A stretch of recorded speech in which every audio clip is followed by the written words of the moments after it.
ഇപ്പോൾ കിട്ടിയ മറ്റൊരു ദാരുണമായ വാർത്തയിലേക്കാണ് ഇനി പോകുന്നത്. ദേശീയപാതയിൽ തൃശൂർ ചാലക്കുടിക്ക് സമീപം ബൈക്ക് അപകടത്തിൽ 2 യുവാക്കൾ മരണപ്പെട്ടു. ഇപ്പോൾ ഈ വാർത്തയുടെ വിശദാംശങ്ങളുമായി അനീഷ് ആന്റണി ചേരുകയാണ് തൃശ്ശൂരിൽ നിന്നും. അനീഷ്, എപ്പോഴാണ് അപകടം നടന്നത്? 2 യുവാക്കളാണ് മരണപ്പെട്ടത്. ഈ അതിരാവിലെ തന്നെ ഒരു അപകട വാർത്തയുമായാണ് നമ്മൾ ഉണരുന്നത്. എന്താണ് ഈ വാർത്തയുടെ വിശദാംശം? അജി, ഇന്ന് പുലർച്ചെ 1 മണിയോടെയാണ് ഇത്തരം ഒരു ദാരുണമായ സംഭവം ഉണ്ടായത്.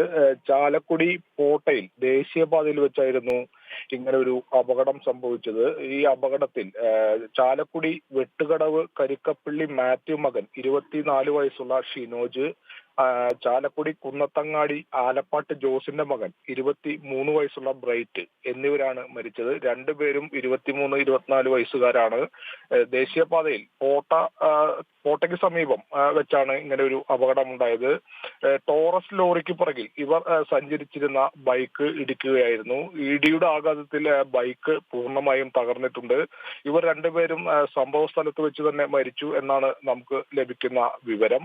എന്തായാലും ഇവരുടെ മൃതദേഹം ആശുപത്രിയിലെ മോർച്ചറിയിലേക്ക് മാറ്റിയിരിക്കുകയാണ്.